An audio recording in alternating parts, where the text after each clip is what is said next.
I'm endlessly fascinated and curious about the world around us, about business, about politics, about the arts, about culture, developments, social issues, and the people. Most importantly, about the people that are shaping our future. Every night, I get the opportunity to have conversations, to dive into conversations with thought leaders, with change makers, entrepreneurs, politicians, and everyday heroes who unpack the ideas and stories that I think matter to all of us. What's the future of our economy? What's the future of our country? How do we build stronger communities? What can we learn from music, theater, sports, politics, the arts? How does policy shape our real lives? What does leadership look like, real leadership in today's environment?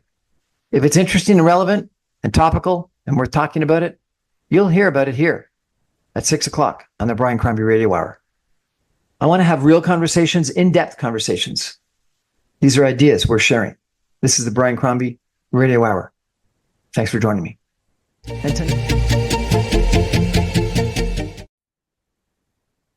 Good evening, everyone, and welcome to the Brian Crombie Radio Hour. I've got Kirsten Eastwood with us tonight. She is the president of Dress for Success Toronto. What a fascinating title, name for an organization. I'm looking forward to hearing all about it. She's going to talk to us tonight about not-for-profits and charitable organizations and the challenge of raising money for not-for-profit and charitable organizations. You know, today, I think the fall is number one, a season where there's a lot of events and a lot of fundraising, but it's probably pretty challenging today because of the economic situation, because of competition from a lot of other, charities and not-for-profits, and just, inflation and all the economic, reality that we're all in. And frankly, probably that at the same time as, some of us are feeling stressed because of the economic situation, the not-for-profit sector probably needs money even more than it may have in the past because of increased need. So we're going to talk a little bit about raising money and the challenge that the not-for-profit sector has. And we're also going to talk about Dress for Success Toronto and what it's all about. So Kirsten Eastwood, president of Dress for Success Toronto, welcome to the show. Thank you so much, Brian. It's my pleasure to be here. I'm looking forward to our conversation. So to start with, tell us what the heck is Dress for Success Toronto? You're a charity, and what's your mission? So our mission is to move women to economic independence, and we are actually part of an affiliate organization. So we have about 130 affiliates across the world. There's 13 in Canada, but we all function as our own standalone charity. And so our mandate is to provide services to women in the city of Toronto. And every affiliate has a core program called the Suiting Program. And so we're probably best known, as our name infers, for providing clothing to women who need it to go for job interviews or to go back to work. But we looked at our mission and said, a great jacket won't get you a job. And so how do we really develop the programs that women need to become job ready? And so we transformed a lot of our programs and services. We still have the clothing program, and women can come and access an outfit to be able to wear for work. But we also have career specialists who meet with clients to talk about things like their LinkedIn profile and resumes. They help them to look at their LinkedIn profile, but they also help them with things like networking, because I think we all talk about networking, but it's kind of a scary thing to do. And so we really provide women with that safe space to be able to practice those skills. And over the past couple of months, we've realized that we're not content just moving women to be job ready. We want to move women to good jobs. And so our focus now is on creating that pipeline with a lot of our corporate partners and looking at some funding to be able to move women from being ready, which is what we do, to actually finding them jobs, good, meaningful jobs in the city of Toronto. Is having the right jacket really important? It can be. It depends on the work environment that you're in. We're actually doing a lot of thinking right now about the impact of clothing, because we've heard a lot from our clients about what clothing means when they go into an interview. We have clients who still look at that old sort of expectation of wearing a little black suit when you're going into a job interview. And that really doesn't apply very much anymore, perhaps in some more traditional environments like banking. But we want our clients to be their authentic selves, to show up as themselves. We have a lot of clients who are newcomers. And so we want to make sure that they feel that they can honor their religious traditions, their cultural traditions as well too. And we also work with women who identify as being gender fluid. And so we want them also to find clothing that makes them feel great about themselves. So it really is what the clothing can do to make you feel confident. And so when you go into that job interview, you know the skills, you have the right background, your resume looks great, and you feel great about yourself. And so when you're sitting there in the interview chair, you're much more likely to be confident. And that's really part of what the clothing does. So I had a person come in for a job interview about 2 weeks ago in a t-shirt and a hoodie. Should I have been negatively impacted by that or not? I think it They were depends. probably being their authentic self. Yeah, I think it depends on the job. So I think we have to look at how do we balance that authenticity with what the expectations are of the workplace. We're actually doing a number of sessions this fall working with corporations to talk about decoding the dress code. I mean, what does dress code really mean anymore? After pandemic, everyone was wearing hoodies and t-shirts and they were doing a Zoom call. And then now people are coming back into the office as they are with a lot of the banks and the OPS. And people are trying to figure out what does that look like now? And so our clothing dress codes, are they changing? Are they shifting? Are companies being more rigorous about it? Are they focused on the kind of client-facing roles that they want people to be dressing for? Or are people dressing for the job that they want? So I think it depends. If someone came in and had an interview with you and that was an appropriate outfit to wear for the work, but if you want this person to be facing your clients and representing you and your brand, that may not be the image that you want to portray. So it's a little bit nuanced, but certainly that's work we do with our clients, is the clothing helps them to be fully, I guess, connected and have a sense of belonging to an organization that they're joining. I had a mentor once that told me that you should dress for the job you want to get promoted to, not for the job that you currently have. Yeah, I agree with that. I agree. I think it's just that how do you make sure that you're looking at where you want to go? It's kind of like the Gretzky quote as well, too, about skating to the puck. Yeah, how do you make sure that you're going in the direction of what you want your career to be? And there are expectations in certain workforces. I know that when I used to work in banking, there was a long list of things that you could and could not wear, and people were sent home if they were not wearing the appropriate clothing. I'm not sure that happens anymore, but I think that organizations want people to come and work for them wearing clothing that reflects their brand, reflects how they want to present themselves to the world. And a lot of times our clients who are newcomers don't understand that. And so that's a big part of our work because we want them to fit in. We want them to be part of an organization, but at the same time, we want them to be comfortable being themselves, whatever that might look like. I want to press you again on this. So I had someone else tell me that if you feel more comfortable wearing a suit and a jacket and a tie, then wear the suit, jacket, and tie. And if you feel far more relaxed dressing comfortable, and you don't want to be in a relaxed situation because you want to be confident and you want to, present put your best foot forward, put on that suit, jacket, and tie. What do you think about that? I think it depends on what you're doing. For example, we did a networking event with a company, and our clients and our staff all showed up dressed for a networking event. And the person who was the HR head there had told her team, who typically come into the office in jeans and hoodies, that they had to get dressed up.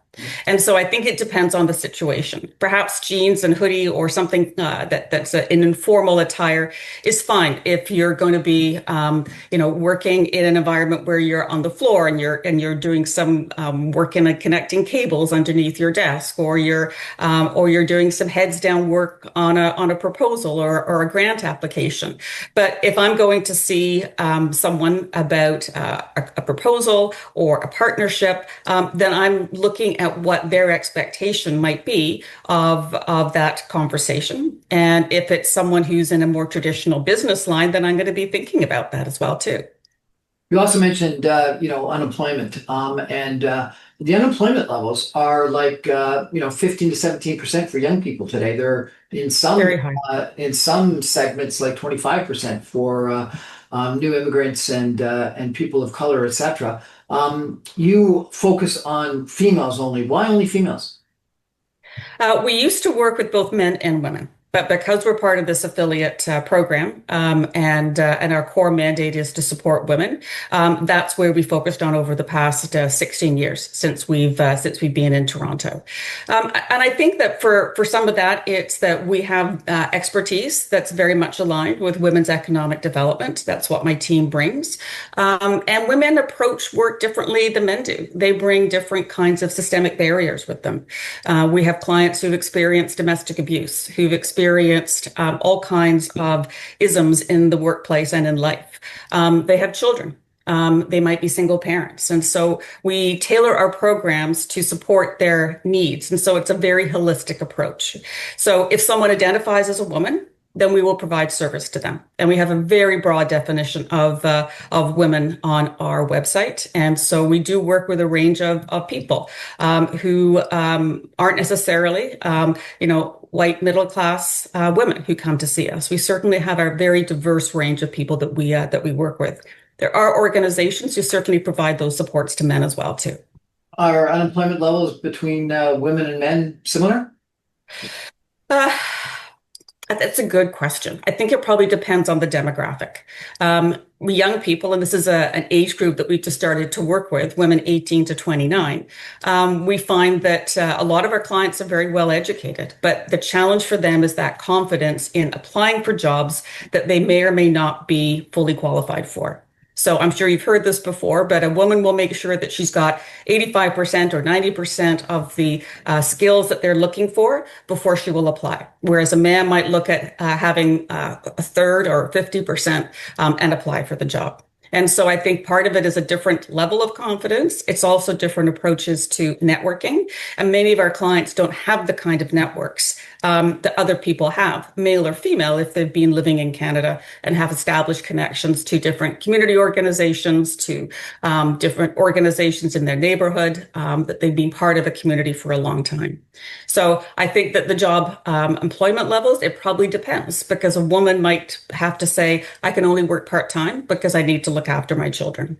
But I would suspect that there are very high levels for both men and women under 29, and that it probably depends on the field as well, too. Most of our clients come here with credentials in engineering or healthcare, and so they're highly qualified, but they also can't work here because they don't have that credential that lets them be a nurse that they were in the Philippines, for example. We also have clients who'll come here and leave their families behind so that they can earn a living and then send money back for them and hope their family can join them too. So there's just different complexities when it comes to working with our clients. And as I said, I think what we've learned in the nonprofit sector is that we can't be everything to everyone, that we do need to be a bit more specialized and focused so that we can be much more supportive of those women who come to us. We're chatting tonight with Kirsten Eastwood. She's the president of Dress for Success Toronto, a charity whose mission is to empower women to achieve economic independence by providing them with a network of support, work attire, and career development tools. We're talking about the not-for-profit sector as well. And I think we're going to touch on unemployment and whether the need for the services that Kirsten's organization provides is increasing, because I think it probably is fairly dramatically. We're going to take a break, though, for some messages and be back in just 2 minutes talking about Dress for Success Toronto. Stay with us. Back in 2. Welcome back, everyone, to the Brian Crombie Radio Hour. Kirsten Eastwood, the president of Dress for Success Toronto, is with us tonight, and we're talking about dressing for success and whether what you wear is important. I always was told that a suit makes a man, or something like that, and so I got to believe that how you dress as a female probably is critically important as well. We chatted a little bit about that. It seems like you've really focused on being authentic and comfortable. I think you still got to dress what you need to dress in to look successful, look confident, and feel confident yourself.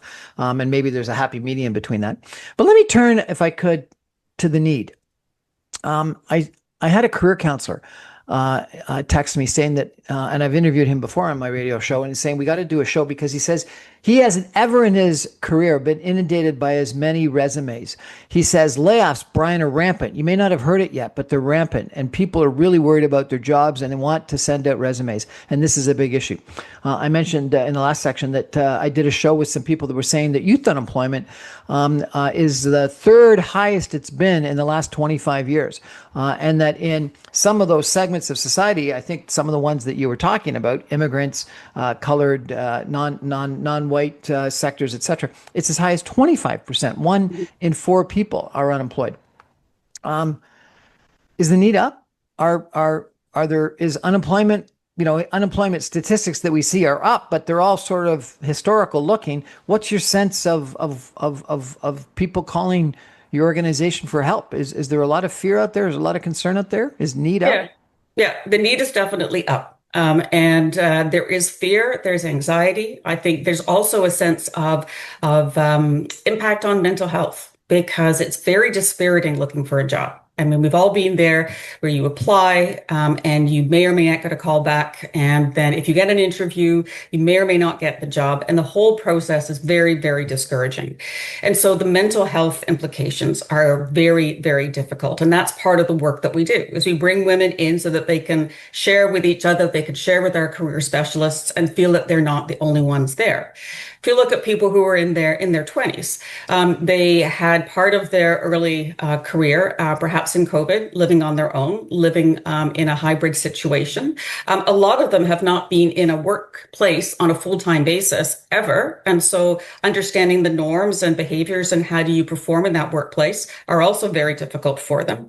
And there's a strong sense of social isolation. I mean, this is something that the Toronto Foundation highlighted a couple of years ago as being a growing issue and impact on the economy for people who were experiencing true feelings of overwhelm and burnout as well. So I think all of those are things that we're seeing manifesting in the clients who come to us. They might be able to hide it, but when they start talking about the fact that they've applied to 100, 200, 300 jobs and not had one callback, not had one interview, it's very hard to be able to get yourself back up into the game of applying for jobs. And a lot of people do what we have traditionally done, is that you see a job, maybe on LinkedIn, you submit your resume, you submit your cover letter, you make sure your LinkedIn profile looks good, and then you wait. And the reality is that for a lot of those jobs, they may already have been filled internally. And there's no requirement now, there will be in January, for employers to contact you if you come for an interview. And so people are navigating this minefield of an employment landscape with a lot of difficulty. And many of our clients just don't know how to respond. They don't know what to do. They keep on sending in resume after resume. And the whole part about networking is something that's very difficult for them. They think that networking is going and talking to someone and asking for a job. But it's building those connections, knowing it takes time. And for a lot of our clients, they don't have the time because they've got to put food on the table. They've got to pay rent. And many of them don't have a lot of resources here. We have a client who came from Sri Lanka with $300 in her pocket. And so her sense of urgency about getting a job and being able to cover her basic costs was enormous. The good news is that after a few years of coming to see us and working with other community organizations, she is working now. Her family's still in Sri Lanka. And so that's the tough part for her, is that she's working now, but she's missing out on a lot of other parts of her life. And that's her reality. Her economic situation is better than it was when she was at home. But she's highly trained and not doing the work she was trained for. So that's a slightly different issue, because that's how we integrate people into our society and how we engage with immigrants and give them opportunities. But just generally, networking is pretty critical, is it not? And what advice do you provide people on networking? As an example, this career coach said that the person that emailed him said, I didn't listen to your advice about networking before I needed it. Now I need it. What do I do? Yeah. And networking is hard. I mean, people don't know how to network, but networking is really about building relationships and being a good listener, but being very clear and precise as to what you want from someone. So If I was referred to you, someone said you need to go and talk to Brian, I would make sure I did my homework and prepared questions. And then when I asked for your time, I would say, can I have 15 minutes of your time? We could meet for a coffee or we could do a Zoom conversation like this. And my goal would be to get information from you about a specific field. So maybe I was interested in media. And at the end of it, my goal should be to say, Brian, can you connect me for 3 people who I could continue the conversation with? So my goal in talking to you is not about, Brian, can you get me a job? It's, I'm looking for some specific information about the sector that you're in, and I'm asking whether you can connect me with a few other people. So the whole idea is to build this web of contacts so that your LinkedIn profile is one that is attractive to people, that other people want to connect with on sources like LinkedIn. But it's also just to have conversations to really fine tune what it is that you want to do. And it's then that group of people who might say, you might say, oh, I had a conversation with Kirsten, and then I recall that someone down the road or in an office next to me was looking for someone with her skills. I'm going to connect her. And so I think it's that whole idea of how do you build your comfort in articulating what you want, to advocating what you want, because no one's going to do it but yourself. And then building up that group of people that you can call on if you have maintained good relationships and you find some way to provide value to the other person. Okay, But so I think that takes time. there's a couple of things that you said that I think are worth underlining. So first is you got to have a good LinkedIn profile, and so Yeah. therefore, and it's got to be up to date, it's got to be accurate, and it's got to be as compelling as it possibly can be. Some are completely blasé. Some have got a picture from 15 years ago, On vacation. and other people don't sort of keep it up to date. And Yeah. and so I think that ensuring that it's up to date is critically important. The second thing you mentioned, which a lot of people don't do, and I think is really critically important, is do a little bit of research on who you're going to be talking to. I can't tell you how many people come and interview with me or set up a networking thing with me or whatever, and they don't even know anything about me. They haven't looked me up on Mhm. LinkedIn. They haven't, they don't know anything about my own resume, and they therefore come without any good, smart questions. And I think that that's really silly. And even if you only do it for a couple of minutes before you show up at my office, do it Yes. for a couple of minutes before you show up at my office. And then the third thing you said is have an ask to meet some other people. And so I think that that's critically important. I think that what's the line about you don't get any you don't make any sales if you don't ask for them. If you miss every shot you don't take, you miss every Mhm. goal you don't take a shot for. So whatever the line is, right, that I'm trying to think of, it's appropriate. You've got to have an ask. The one thing you didn't say, which I think is really also really important, is follow up afterwards and say thank you. Mhm. And I can't tell you how many people come and ask for my time or meet with me or whatever that don't follow up afterwards. And the follow up is critically important because that reminds you that you had the meeting. It reminds you that the person's a nice person. It shows gratitude and it gives you the logic of potentially continuing the conversation. So I think that's critical.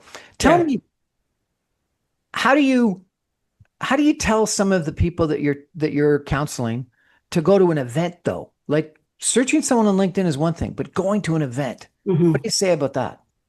And events are tough. I mean, I always think of networking as, there's dinner party conversations and then there's cocktail party conversations. I much prefer the dinner party conversations where you can sit beside someone, you got a period of time, you can really sort of build a relationship. Whereas cocktail party conversations are much more transactional. And so for our clients, we say, what are the ones that you think you'll be most comfortable in? And when we do our own events, so we do a number of events as fundraisers, and then we do events for our clients, there's an element of networking built into all of them. And so they have a chance to be able to practice in a safe space. But we always say to clients, go with someone. Go with someone who you've met at an event. Go with someone you've met in a program. At least that gets you into the door. But don't stick with that person. Because if you and I are going to an event and we know each other and we're sticking to each other, then we're not going to meet other people in the room. So walk around the room, find someone who is engaging in an interesting conversation. Insert yourself into the conversation. I know it's awkward and it's tough, but people will stop a conversation and they'll say hello. Or if you're walking around and you've got a business card and you've got some kind of a brochure as a way to be able to break the ice. think of some questions to ask people ahead of time so that you can start with an opener that's not going to be too cheesy. It could even be something about the weather, or it could be, look at how the Jays are doing, whatever you feel comfortable talking about. But it's important for people to walk around the room. And so if two people come together, we have two clients who go to an event, they need to go in opposite directions. They need to meet people and they need to come back and then talk about what that experience was like, because that's a way for them to be able to build their confidence and to egg each other on in a positive way. It's interesting. I watched a TED talk by a professor, psychology professor from the United States recently, who said that if you ask people what about the weather, or about the Jays, or about what do you do, or are you busy, things like this, people have they're just in sort of automatic response mode. They don't even register it. It doesn't impact them, and you're completely forgettable. And so what they said is that you got to think of questions that really motivate people to think and then respond. And so one of the suggestions they had was, have you got any exciting projects that you're working on right now? Or have you got any interesting travel plans coming up? Or something like that. So something that makes someone stop and think and really respond with a little bit hopeful of excitement, rather than, oh yeah, I'm just really busy, or yeah, the weather's crappy. And I thought that was interesting advice. What do you think of that? Yeah, and we actually have, there's a number of tools that have cards in them, and we have many of them in our office, where you can look at some of those different questions to stand out from the group. And I think it depends on the situation. Yeah, I love, someone coming up with a different question, makes you stop, makes you think. And so I think that it's always interesting to see what the nature of the question might be, but it could be something that you want to learn about that person, or maybe about that person and you've got a way to ease into the conversation. And so, so maybe it's not the weather and the Jays. Maybe it's something that you're really curious about, or it's something that is an I wonder question that causes the person to stop and to pay attention. So, but there's loads of tools that people can buy that have some really fun questions that are good icebreakers. And so, we say to our clients, take some of those or learn some of those and have them literally in your back pocket, not to pull it out and read it, but really to have that as a tool to be able to support you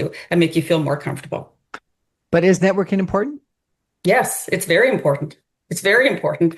I Why? think Do about, people still get jobs based on who they know and who they meet, yes, rather than based on just their resume? I think so. So the I think world's not just a purely objective place, that it's somewhat subjective, and it's based on who you know, how your interaction is, whether you're impressed by someone, etc. Yeah, and I think it may be that it's not that people are using it to get through the system, but I think that's a way to differentiate. If a job is getting 1,000 applications, then no one's going to read through that. I think if there's an opportunity for someone, if someone reaches out to me and wants to make a connection, I will always make time for them. Because especially someone who's a young person, because it's important to be able to give people some advice. And so if people are taking that information and acting on it, then kudos to them.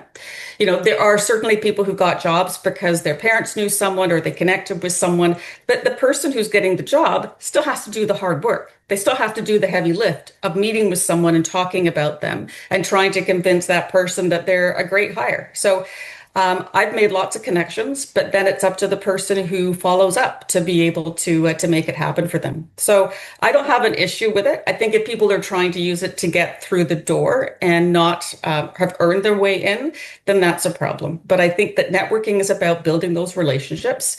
And we do that with our clients with a whole bunch of corporate partners. We bring corporate partners in to talk to our clients about the work that they do, but also to be able to get to know them and to talk about the sector. So someone might say, okay, after talking to Brian, maybe media is not for me. Maybe I'm looking at something else, but that was a really helpful conversation. So networking might not be about getting a job in an area that is close to what you do. It might be about, okay, so I've learned enough that this is something that probably isn't the right fit for me. So it can work both ways.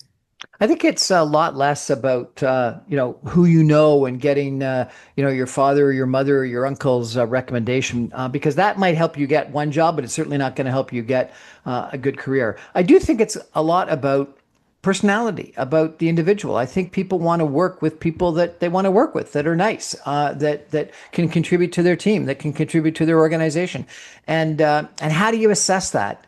from a resume. It's pretty difficult to assess that from a resume. And so therefore, the way you get it is through a recommendation, through a reference, through someone saying, hey, Brian is, hopefully they say, a nice guy, or Kirsten's a wonderful lady and you should hire her, or you should do business with her. And so I think that it's only natural that people want to have someone else vouch for them and say nice things. So therefore, you got to get out and meet people to get that opportunity. We're going to change gears now after the break, and we're going to change and talk about the not-for-profit sector and some of the challenges that our guest has run into, and advice that she's got on raising money in a pretty challenging economic time. Stay with us, everyone. Back in 2 minutes. Welcome back, everyone, to the Brian Crombie Radio Hour. I've got Kirsten Eastwood with us tonight. She's the president of a really interesting organization called Dress for Success Toronto. Sounds fantastic. I want to check out more about this. Dress for Success Toronto is a charity whose mission is to empower women to achieve economic independence by providing a network of support, work attire, and career development tools. Kirsten, we've had a good conversation about dress. We've had a conversation about networking. Now I want to change, if we could, and talk a little about the current state of the not-for-profit sector. Is it good or is it challenging? It's challenging, and it's been challenging for a while, and I think it's going to be challenging for the next at least 5 years. And the reason I say that is that we had talked earlier about demand. So demand is up, and demand is up across all kinds of organizations. We see that through food bank usage. We see that in terms of housing and other social services. We know that funding is basically stagnant or it's going down. Government grants are increasingly hard to get. Often that government grants are based on the government that we have in terms of their inclination to supporting social programs. And when governments change, as they have both provincially and federally over the past year, that leaves the nonprofit sector with some question marks about what funding is going to come back. The other thing is the staffing, is that nonprofit sectors don't typically pay a lot of money for staff because it's limited to the funding that they have. A lot of the jobs that we can offer are part-time or contract positions without benefits. So it's not exactly ideal for someone who, although they might be passionate about the cause, it doesn't make for a lot of sustainability. And that's part of the challenge, in my opinion, is it's the sustainability of the sector. It's very hard to talk about making systemic change. So, addressing some of the issues of newcomer women in barriers that they're dealing to get jobs. That can't be done in 6 months. And so if we had funding for 3 years, we could make a lot more impact. But it's very hard to be able to get funding like that. So that's the big challenge that we have right now. It's around the funding, it's around staffing, and it's around demand for services. The other thing that we're starting to see more of is the impact of the economy, and tariffs play a role in this, on people's ability to be able to give. So individuals who typically would support organizations, as well as corporations that typically have supported organizations, for things like event sponsorships, for example. That's changing. I've been at the organization for almost 2 years, and our ability to attract organizations to sponsor events has changed significantly over that time. And so we as an organization have to think completely differently about how we're going to engage with individuals and companies. How are we going to make our organization look relevant and interesting? And how do we provide value to people who do come to our events or do want to become a monthly donor, or for a corporation who wants to partner with us?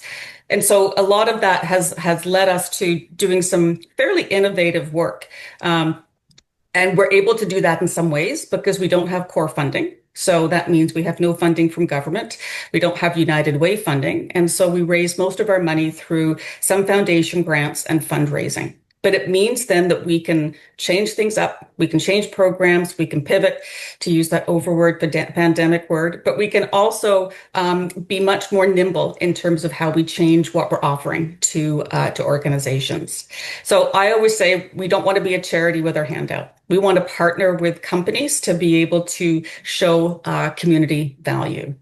So when I talked about sponsorships being more challenging now, companies really want to engage their employees. They know that when people are coming back to work, that employee well-being is a big deal, that people are going to be going back into offices 4 or 5 days a week. And how do they focus on that employee retention and make sure that their employees are feeling happy and connected? And one of that is working for companies that do good things in community, that they show a philanthropic spirit. So that could be giving people some money to be able to support a local organization, giving them days to be able to volunteer on company time. And then we have tapped into that. So we have created a whole series of programs that we call our employee engagement opportunities, where we bring companies into our space for mentoring, for networking, for sorting clothes that we get as donations, and we've monetized them. And so my goal is that over the next year, that 10 to 15% of our budget is now coming from revenue that we've generated ourselves. Revenue that's unrestricted, we can use it for whatever we need. And that's become a big way for us to engage with companies. And I think has helped us to stand out a little bit because not all organizations can do that kind of thing. I got to ask you about some trends, though, and where people want to put their money. You know, in the United States, ESG, environment, society, governance, DEI, diversity, equity, inclusion, are sort of out of fashion. A lot of the companies, charities, not-for-profits, et cetera, that were focused in that area are finding it difficult to attract either government money or private money. You've mentioned a lot of things that some people in the United States or on the right would call sort of woke, whether it be newcomers or people that identify as women. You know, you've said a whole bunch of things that might be sort of not in a Canadian context necessarily, but in a U.S. context, woke. Are you seeing that trend in Canada? Are people reacting negatively to that in Canada at all or yet? No, we're not seeing any of that now. I know from talking with our US counterparts that they certainly are dealing with that, and they've had to change how they have positioned their messaging in some of their programs. We're seeing that perhaps from some companies that are headquartered in the US, but the Canadian organizations are still able to make a lot of their own decisions. So we have not seen that negative impact. We have seen actually people embracing the work that we do. And one of the challenges is that how do we engage people with the support that we need? Often the perception is that because we're an organization that has a clothing program, that's our number one need is clothing. And so we have found ways to be I got able a bunch of old suits if you need it. That's typically what happens when I say what I do. People say, I'm cleaning out my closet this weekend. But that's part of, we've been very intentional about saying, thank you for that, but this is actually what we need. And this is how we can engage you in your company. So we have these series of opportunities, and we have a range of organizations. So we work with, banks, we work with pharmaceutical companies, we work with tech companies, and none of them have expressed any concern about the work that we do. How does digital or AI or social media impact what you do? Oh, social media becomes a great channel for us in terms of how we put our message out there. It doesn't cost us much. The challenge with social media, as you know, is that there's a lot of noise out there. And so we have to be very clear with our messaging. So, we use it a lot to talk about impact and the storytelling about what we do. But interesting, you talked about AI. So we are actually putting together some funding asks to create AI literacy programs for our clients. So our goal is to have 1,800 women become AI literate in the city of Toronto, because AI literacy is a huge problem in Ontario right now. Ontario is behind other provinces in terms of having people who have embraced AI. And I think we all know that this is something that's here to stay. So we want to get ahead of the curve and provide opportunities for our clients just to be that much more job ready, because it's a need that everyone's being asked, from the interview desk all the way up to people who are working in companies where this becomes a reality now. So is there a role for your organization in advocacy? Do you do anything to sort of change, how people think about politicians, government thinks about social policy issues and, systemic change in the area, rather than just sort of helping people get a job? Yeah, it's certainly part of our strategic plan right now. Organizations like nonprofits often can't advocate if they get funding from different levels of government because that's not our reality at this point. We haven't really advocated, although we're looking at what are the causes that we really want to be behind. When we're talking about issues that affect women, what are the things that we want to be seen as the expert on? But we have been doing a lot more government relations. We've been working with our members of parliament, both at Queen's Park as well as in Ottawa, to really educate them on what we do. So talking about the impact of what we do, building those relationships, and sharing the outcomes of programs with that impact story. So we just started that work. We've had success, and we are hopeful that that's work that we can continue to do because then that becomes the opportunity to talk about the issues around the systemic barriers. So the credentials, foreign trained credentials. We can't do anything about that ourselves. Are there people who can influence that decision and expedite some changes there? So I'm hopeful that that will become a role that we can step in more fully because to your point, it's great that we can support and help women, but we need to also look at this from a systemic level as well too. And right now, if we get short-term funding, we can't do that. We're just scratching the surface. You told me ahead of time that you were going to tell me something about a story of Yodi, not Yoda, but Yodi. Who's Yodi and what's the story of Yodi? So Yodi is one of our first clients. She came to Toronto from South America. She left because she and her family were being persecuted, and her husband was a lawyer, and so he was being threatened by drug cartels in South America. So they came here, and so she found Dress for Success and had a young child as well too, and so we provided her with support. At that time, it was really around the clothing, and so she has now moved on to a job with Legal Aid, an organization that provided her with support 15 years ago, and so she's now employed there. And full circle moment, we had a group of students from Seneca College reach out to us earlier in the year. They wanted to do a placement around public relations, and her daughter was one of those students, unbeknownst to us. So now we've connected with mother and daughter, and Yodi will be speaking at our Beyond the Suit fundraiser on October the 8th.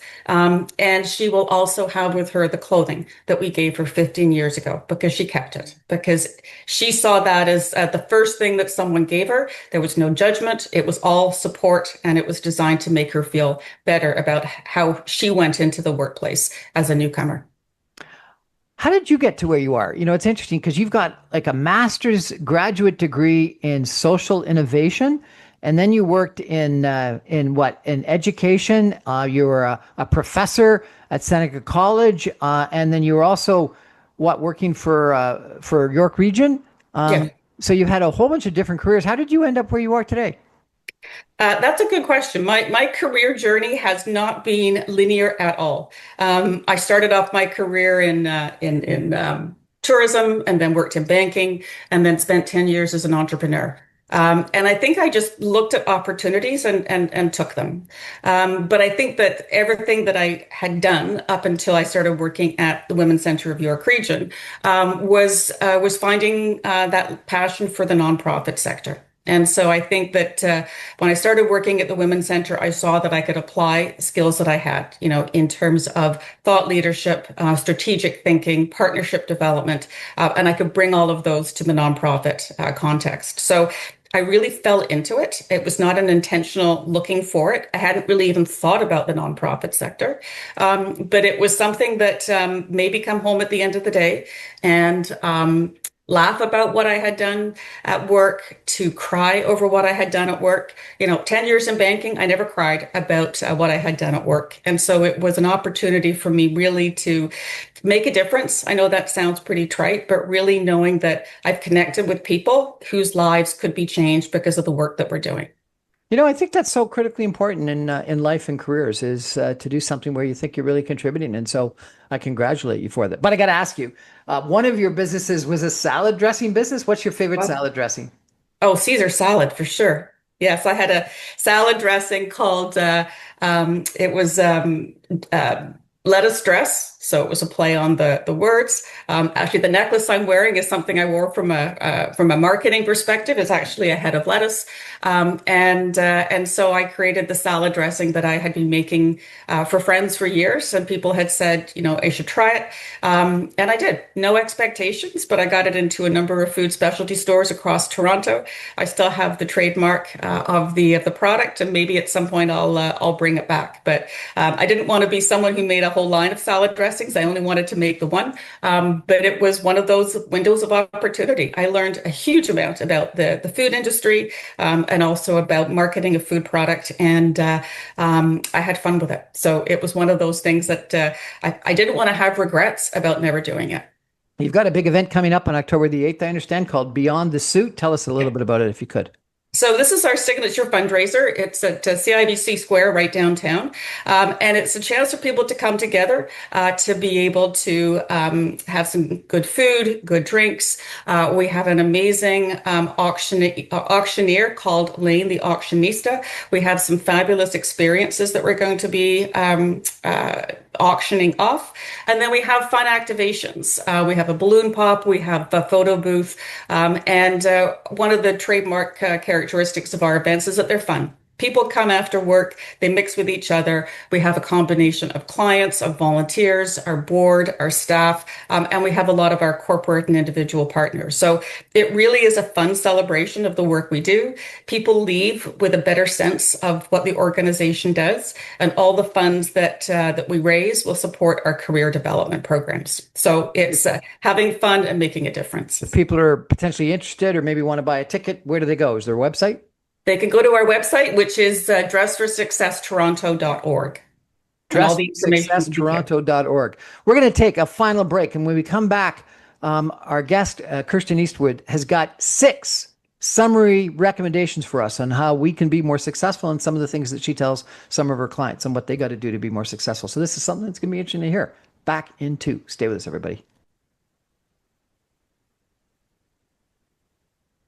Welcome back, everyone, to the Brian Crombie Radio Hour. We've got Kirsten Eastwood with us tonight. She's the president of Dress for Success Toronto. We've talked a little bit about how you got to dress for success and whether you got to wear that suit. And I think you got to wear a jacket and you got to dress up and get that confidence. I'm not sure whether Kirsten agrees with me or not. She talks about being authentic and being natural, but probably she agrees that you got to at least be confident. So that's helpful. We've talked a little bit about networking and some of the things that you got to do to be networking. And I think we've agreed a fair amount on that. And we've talked about the challenge in the not-for-profit sector. And she's got a fascinating career where she's spent time in banking and academia, in schools from an administrative standpoint. And now she's in the not-for-profit sector. And I think there's probably a real lesson in that, in being open to change and sort of career experience. And we're going to end with 6 recommendations she has that she wants to give us all, that she gives some of her clients on how to be successful and successful in the not-for-profit sector, successful in life. And I think they're really interesting. So what are your 6 recommendations to us, please? So I mentioned before, but seize those windows of opportunities. Those windows aren't open very often. And it could be someone calls you or you get an email or that you see something in passing on a street. But those windows of opportunities have gotten me to where I am now, because the second point is take risks. And so I took risks on something that was an unknown. And I have no problem doing that. I failed sometimes in other places. I've been successful, but they were all learning opportunities. Focused on building long-term relationships. I'm not interested in transactional relationships, and that's something in my personal life as well as in my work. Transactions are like quick and they're cheap. Someone gives you money for a one-time event or a one-time need. But we have found that we've had a lot more success at Dress for Success Toronto when we build relationships. We work with some fabulous organizations who have been wonderful about giving back, and now they understand us and they come to us with opportunities. We don't have to chase them. So focus on the relationships. It takes time, it takes good listening, but it's really important. And be clear on impact. As a nonprofit, you need to have great stories and you need to have data.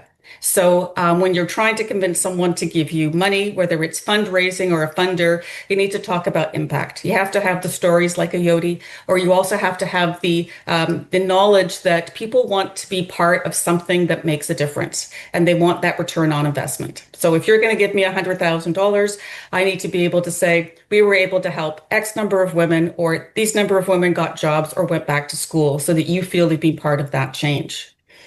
When I worked in a school, we talked about the framework of head, heart, hands when I was working in an elementary environment. Is that for people who want to give, you need to have a combination of noticing something or hearing something on the radio. It might be a story that connects. And then you need to figure out, is this something that I can feel in my heart? Is this something that makes me excited and passionate about? So it could be around working with animals, or it could be around working with children, or it could be an environmental cause.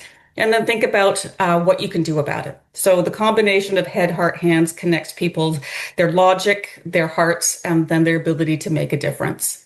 And then the last is the whole idea around collaborating. Organizations like mine, we're often pitted to compete against other nonprofits because of the funding model. But how do we collaborate more together? How do we use our resources together? If we have common missions, how do we work together to share? And there will be some cases, I'm sure, Brian, over the next few years where charities will have to come together and merge because they will not be able to function on their own. And that's probably okay, because we want clients to continue to be supported by the nonprofit sector and not for organizations to go under. So those are my sort of tips as to how I found that we've made a difference at Dress for Success. And just on the comment about the jacket, jackets are the number one clothing item that our clients want. So I think there's something in what you're saying and something about the authenticity because people find something about a jacket that's very appealing. I'm going to offer one last suggestion to everyone that sort of takes into account some of the 6 recommendations that you've made, and the networking conversation, and the LinkedIn and the connection, and the challenge of the not-for-profits. And that is, I have found one of the best ways to connect with people and establish long-term relationships and have an impact on society is to actually volunteer for an organization, a charity or not-for-profit, and or frankly, a political organization. Because I think that what you do when you volunteer for an organization like that is that you meet people like our guest who are passionate about what they're working about, and you get together with some people and you work on something of common cause. And they're not necessarily the people you work with every day. There's something that you work with, and have got contacts with people, throughout the economy, throughout the community. And you hopefully do something that's a benefit to the not-for-profit or the charity, and for benefit for the community, and for benefit to yourself. And so I think one of the best ways to actually get involved, to network, to make long-term relationships, and to benefit yourself and your community is to get involved, volunteer, get out there. So I absolutely agree. We have a program that's just wrapping up, our newcomer volunteer program, where our clients got volunteer experience as well as Canadian work experience. So that was important. But yes, you're exactly right. Volunteering is a way to be able to build up your experience, that you can do something outside of your work, maybe put it on your resume and make a really good connection to other people. We have volunteers who've been at Dress for Success for over 10 years, and they're there because they love the work and they want to be part of it. So that's a really great point. I'll add that to be my 7th. Kirsten Eastwood, Dress for Success Toronto. Thanks so much for joining us. I really appreciate it. That's our show for tonight, everybody. Thank you for joining. I remind you, I'm on every Monday through Friday at 6 o'clock on 960 AM. You can stream me online at www.saga960am.ca. All my podcasts and videos go up on my website, briancrombie.com, on YouTube channel, on social media, on LinkedIn, and a whole bunch of podcast servers as soon as the radio show gets broadcast to air. Thanks for joining. Good night, everybody.